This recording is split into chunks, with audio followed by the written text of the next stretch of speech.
민주주의의 주인은, 진정한 주인은 건물주라는 얘기가 있잖아요. 여러분 다 집 사시고 하셨나 모르겠는데, 어쨌든 저희가 이제 을의 위치에 있기 때문에 여러 가지 어려움이 있어요. 근데 용기를 내고 계속 이촌까지 굴러 들어와가지고 이렇게 공방하는 여러 가지 이유가 있어요. 왜 여기까지 왔을까? 젊은 사람들이 이 먼 곳까지 들어왔고 공방을 하는 이유가 뭘까? 그걸 설명하기 위해서 그런데 다음 장 보겠습니다. 요즘 현대사회의 제일 큰 문제가 뭐냐면요. 과잉 생산이에요. 너무 많이 생산해요. 마트에 가면은 그 수많은 그 세제만 해도 수천 종이잖아요. 과잉 생산이 진짜 치명적인 원인, 사회 문제가 되는 이유가 많이 생산하는데 소비가 그만큼 안 따라가는 거예요. 알겠죠? 그럼 그 남는 건 어떻게 되죠? 대부분 버려져요. 아시겠죠? 대부분 버려져요. 저기 송정동 저쪽 광산구 저 귀퉁이에 가면 쓰레기 그 하치장이 있어요. 거기 한 번, 아이들 데리고 딱 한 번만 가보세요. 제가 부탁이 아니라 제가 그 아이들 그 모형으로 변환용으로 한 번만 딱 가보세요. 충격받을 거예요. 쓰레기가 이 건물 3배 높이로 이 운동장 한가득 가득 차 있어요. 근데 그 양이 한 일주일 분량밖에 안 돼요. 그게 광주에서 버려진 쓰레기 그렇게 와요. 근데 가보면 너무나 충격적이에요. 사람이 요만하게 보여요. 근데 한국이 그럴 줄은 한 나라는 없을 거예요. 근데 너무 많이 과잉 생산되니까 너무 많이 버려지는 거예요.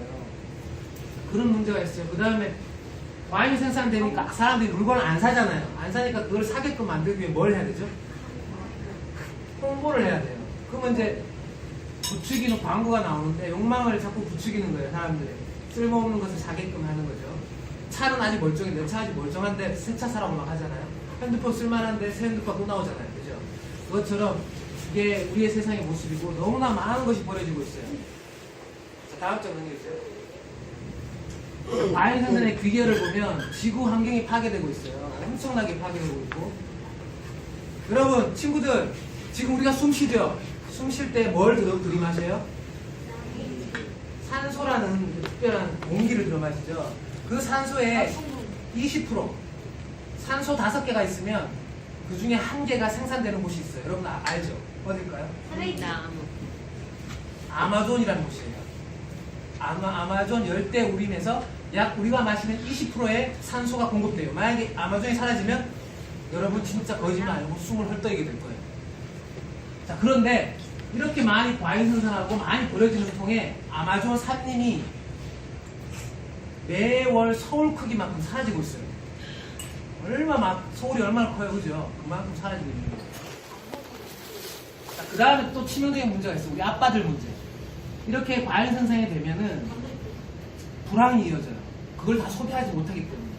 그러면 어떻게 되냐면, 여러분, 아빠가 지난달에 100만원 벌었는데 주머니에 100만원 넣고 엄마한테 100만원을 갖다 줬는데 다음 달이 되면 그게 50만원 밖에 가치가 없어지는 거예요. 그걸 보고 노동가치 하락이라고 그러는 거예요. 불황과 노동가치 하락은 과잉 생산의 귀결점이에요. 그 다음에 그 과잉 생산되는 것 중에 가장 큰 것 중에 뭐가 있냐면 미국에 쌀이 있어요. 쌀. 그 다음에 미국에 군수 상품이 있어요. 이런 것들이 너무 많이 생산되고 창고에 재이다 보니까 그 사람들이 정치가들이 어떻게 하냐면 뭘 하겠어요, 친구들? 무기가 막 쌓여있어요, 총이. 전쟁을 일으켜요. 아시겠죠? 이 과잉 생산은 아주 광범위한 사회 문제를 만들고 있어요. 너무 대단해요. 공장은 좀 위험해요. 거기서 과잉 생산이 이루어지거든요. 이 중에 대단히 공업을 하시는 분 계신가요? 대단히. 아주 큰 회사, 삼성, LG, 없죠? 대부분 중소기업이거나 그럴 거예요. 그거는 문제가 안 돼요. 그거는 주문이 있기 때문에 하는 거기 때문에. 근데 대규모의 공장은 문제가 돼요. 왜냐하면 거기서 그 어마어마한 이윤을 남기기 위해서 계속 생산해야 되는 거예요. 핸드폰, 애플사 수만 가지 핸드폰을 계속 내놓잖아요. 그죠? 그것처럼 근데 공장이 아니라 공방은요 뭐죠? 여러분 다 아다시피 주문이 들어와야 만드는 거예요. 과잉 생산 자체가 없는 거예요. 공방. 어떻게 생각하세요? 이 점에 대해서? 만약에 여러분이 가구 공장이 아주 에이스 무슨 대진 침대처럼 수많은 공장이 딱 들어섰을 때랑 옆에 조그마한 자그마한 공방이 있을 때 굳이 따지자면 어느 쪽이 더 도덕적이겠어요? 공방이 훨씬 도덕적이죠. 왜냐하면 주문이 있을 때만 만드는 거예요. 여기서는 주문이 없어도 만들어서 사게끔 부추겨야 돼요. 그 다음 이 사람들 어떡하죠? 저임금의 노동자를 고용해요. 100에서 150만 원짜리 받는 하급 노동자를 고용해서 월급 적게 주고 그 이유는 어디로 가죠? 사장한테 가는 거예요. 아시겠죠? 그 어떻게 따져보면 공방이 훨씬 더, 공방이나 혹은 중소기업이 훨씬 더 도덕적이라고 볼 수 있는 거예요. 그래서 불필요한 것을 만들지 않기 때문에 무엇보다 환경을 해치지 않는 거예요. 아시겠죠?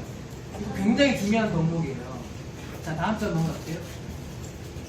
자, 그런데 품질은 어떨까? 실제로 공방 품질이 훨씬 나아요. 여러분이 공방이 비싸다고 생각하는데 꼭 그렇지 않아요. 메이커 가구랑 메이커 서랍장이랑 저희 마라나무 서랍장 비교해보면 품질이 마라나무 좋아요. 우리 로고를 안 붙였을 뿐이지. 하지만 가격은 메이커가 더 비싸요. 이상하죠? 품질이 더 나은데도 메이커가 더 비싸다는 거. 우리가 훨씬 고급적인 기업인데도. 이런 설명을 하고 싶었어요. 그 다음에 공장에서 여러분이 가구를 사게 되면 친환경적일 수가 없어요. 왜냐하면 저는 가구를 잘 알잖아요. 속성으로 빨리 만들기 위해서는 친환경 재료를 쓸 수가 없어요. 그래서 여러분 인터넷에서 원목 가구라고 치시면 테이블 하나에 10만 원일 거예요. 깜짝 저도 놀라거든요. 저희는 그걸 10만 원에 팔 수가 없어요. 최소 18만 원 돼야 테이블 한 세트 나오거든요. 그거 이 사람 어떻게 하냐? 이 사람들은 저임금 수단을 쓰는 거예요. 저임금을 주면서 임금에서 아끼고 이쪽에서 땡기는 거예요. 아시겠죠? 그러니까 여러분의 아빠나 삼촌이 월급을 적게 위해서 끝까지 적게 받고 싶으면 공방을 이용 안 하면 돼요. 여러분 공방을 이용하신다는 것은 다음 장 넘어갈게요.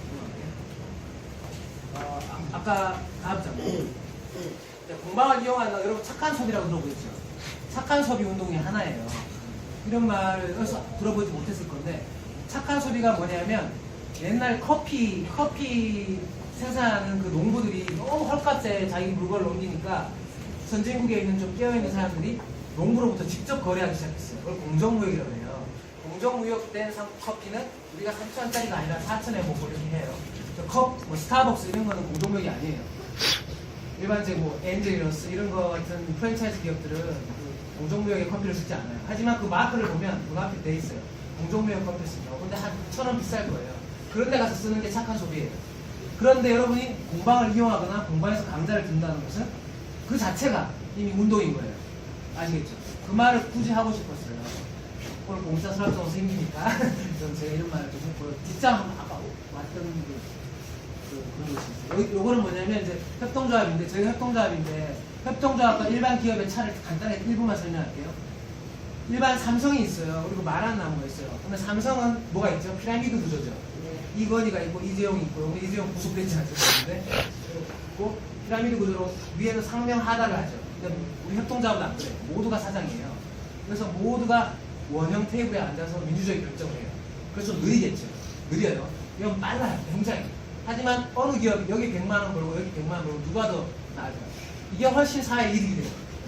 삼성이 100만 원 버는 것보다 작은 협동조합이 100만 원 버는 게 훨씬 이득이 된다는 거예요. 여러분 실제로 그래요. 그 얘기를 하고 싶었어요. 그 다음에 마지막으로 제가 하고 싶은 건 우리가 이제 한 1분 남았어요.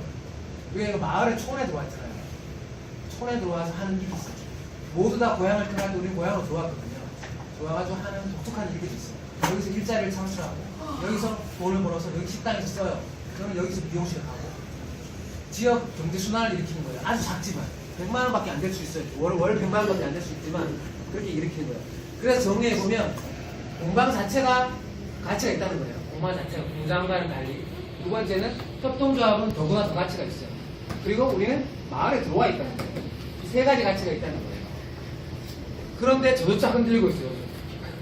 이렇게 제가 믿는 바에 따라 살아왔지만 흔들리고 있어요. 왜냐하면 여러 가지 압박이 많아요. 갑질.